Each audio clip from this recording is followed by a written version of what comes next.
this is Monica with Looking for Group. Today I'm here with Jackson Lewis, the head coach of esports at Crowder College. How are you doing today, Jackson? I'm doing good. How are you? I'm great. Thank you so much for your time today. Oh, no problem. Happy to do it. Excellent. So, if you don't mind, I'm just going to dive straight into the interview here. I want to know a little bit more about Crowder's esports program. But first, can you tell me how it got started?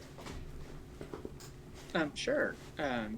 Our athletics director wanted to start the esports program as soon as the National Junior College Athletics Association added it to their roster of available sports.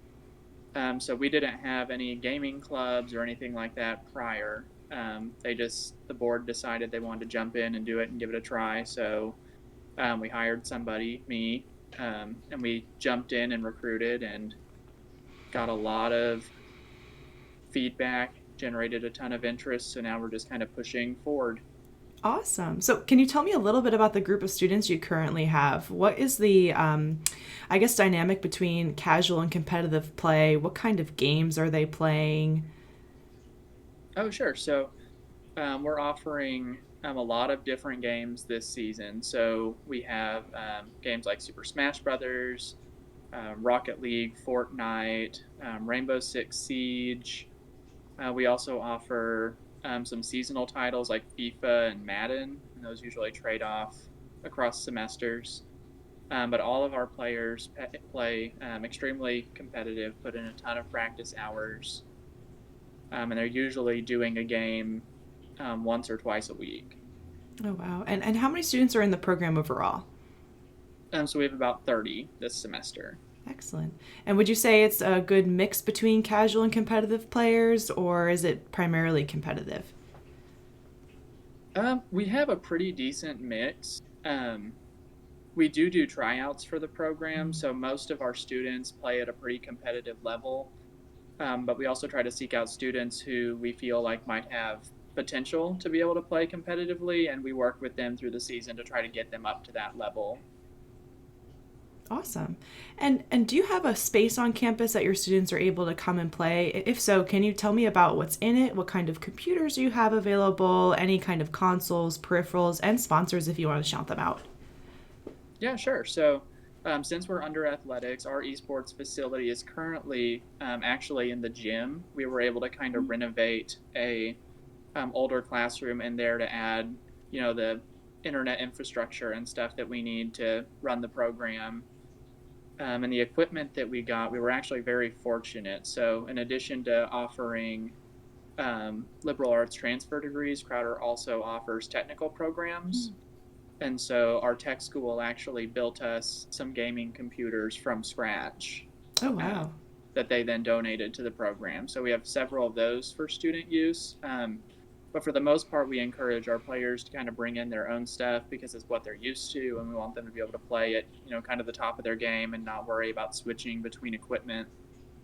Um, and that's especially true for the consoles and other peripherals, especially this season. Mm-hmm. We don't want to encourage people to be sharing Right. anything. Um, Yeah, that makes sense. So you mentioned that some of your students are building computers for the program. Are there any other experiential learning opportunities for your students to maybe get some hands-on experience with either broadcasting, shoutcasting, social media, or helping the program in any way? yeah, absolutely. So I actually have a full time job at Crowder that's 100% separate from esports. So I rely a lot on support from the students in the program to make everything happen. So they're really good about helping maintain equipment, making sure that all our software is up to date. I have a set of students that's good at working with the streaming setup. So they make sure that the streams are going as planned so that I can be coaching and worrying about that stuff while games are going on. We have some that help with social media. We had some students put together a promotional video for the program just for fun. So they really get in. This week, even we're hosting like a retro arcade event to help recruit for next season and kind of get our name out there and do some fundraising. So they're all very involved and kind of excited to do any extra stuff that comes their way outside of playing for the team. Yeah, that's excellent. I think that kind of brings the esports program in whole. You know, getting them that experience, also getting them to play because everybody's in it for a different reason. Some people want to play competitively, and others just want some friends to game with and be able to help out. So it's great that you're offering both of those options. Thank you. Yeah. And what about the academic side? I know a lot of institutions are thinking about building esports certificates or esports programs. Is Crowder thinking of doing anything like that or currently doing something? Yeah, so we don't have an official credential that a student can earn on the book, but we do have a range of like 4 to 6 different gaming classes on the books right now. So we have some intro to game development, some programming specific to game development. We have iOS and Android game development courses, and those are all just being added um, as the instructors become available and the curriculum's finished. So some of those are done, some are coming down the pipe still, but if they go well, I could very well see a certificate coming through the pipe soon. Sweet. Sounds good. So good things to come, huh? Yeah, very exciting. That's great. So, switching gears a little bit. Now, this question's a little difficult to answer, especially on the spot. But when it comes to Crowder, what are some unique points that set you apart from other esports programs out there? Oh, I think just definitely the culture of our team. We kind of have this friends first, teammates second kind of thing going, but with that still being able to maintain our competitive edge. And I think it really helps kind of hold us together because, we are a community college. Resources are stretched thin frequently. But it's nice because that keeps the cost low for the students, and because everyone works so well together, they're not having to compete for those resources. They're able to share them and take advantage of them fully. So that's just a huge benefit culture wise. Another benefit with our program is that it's taken very seriously in the area. It's one of the most competitive programs in our region, and it's taken seriously by the faculty and staff and the administration here. They do everything that they can to support the program. And in my talks with other coaches, not all programs are that fortunate. Mm-hmm. So, when we say we need something, we're not kind of just shrugged off. People try to work with us and find a way to get us what we need to be successful.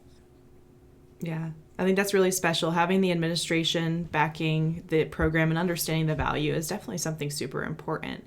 Now, you mentioned something that I've been really interested in talking about recently as I've interviewed two-year institutions. What kinds of things are you doing as a head coach here to prepare students who might be going on to play esports at a four-year institution afterwards? Oh, yeah, great question. So, um, really, the number one thing we do that I think prepares them for that is put a lot of focus on their academic success. We keep the requirements to be in the program very strict. They have to be a full time student, they have to maintain a certain GPA depending on what semester they're in. They're supposed to have a mandated study time once a week, if not multiple times a week. We limit the amount of games they can play. We build their schedules around practices. So doing all of those things kind of grooms them for their university or their transfer experience, because those are the kind of things that are going to be expected. And if they Mm-hmm. already know how to do those things when they're filling out their application and going through their tryout, it'll make them a much more appealing candidate. The other thing we try to do is we try to feature our students as much as possible, especially on streams. So we want to get their name out there. We want to show off what they can do because they work really hard to be able to play at the level that they do. Um, so it's one side teaching them how to be someone that can kind of promote themselves and make themselves an appealing candidate, but also a successful academic. And the other side is boosting them up as best we can with our resources and trying to shine a light on them. Yeah, and just to follow up on that, what kind of advice would you give a student as a head coach who's maybe thinking about applying to their first collegiate esports program, either at Crowder or generally? I would say just, be ready to put the work in. I mean, it's hard to be a student athlete, but the benefits are fantastic. The friends you make are great, but You have to not be discouraged by how much work it looks like up front. Mm-hmm. And what are the expectations that you have specifically for your students? So, I mean, the biggest thing is that they're not letting their games and their practices Mm-hmm. get in the way of their academics. I kind of hold them to very strict schedules. I want them to be where I expect them to be when I expect them to be there, whether that's class or a practice or a game or their study hour. And then we also try to do frequent grade checks. We'll check every few weeks on grades, then check midterms. When finals comes around, we'll have, mandatory study sessions, because the number one thing we want to do is build good students, and then after that we can work on building good players. Yeah, yeah, I definitely think people don't realize how similar esports are to traditional athletics in that fashion, and being able to maintain both the student first and then the athlete second. So yeah, you really touched on some good stuff there. But is there anything that we failed to mention in this interview about Crowder's program that you'd like to talk about now? The floor is yours. Oh man, I could talk about the program for hours. That's a dangerous offer. Uh Uh, no, really, just the number one thing is just what an incredible opportunity it is for students in this area. We are one of the few programs in the region that offers academic scholarships to our esports oh. athletes. And between that, if they're a Missouri student, they're eligible for the A plus program. They could potentially graduate with a 2-year degree or a certificate at zero cost to them between scholarships and state funding. So there's nothing else really like this in the area. So I like to tell everybody that I can, hey, if you know how to play, come here, play for me. We'll figure something out and we'll make it work, and we'll get you out of here so you can get a better job or transfer and be on an upper level collegiate team. Let's help each other out. And that's been really nice. So I'm excited to see the program grow and kind of see who we can help next. Yeah, and the students watching or listening to this now, you guys are next. So if you have any questions for Jackson here, feel free to click the links on the profile. But Jackson, thank you so much for your time today. It was absolutely a pleasure getting to learn more about Crowder's program. Oh, no problem. I appreciate the opportunity. Excellent.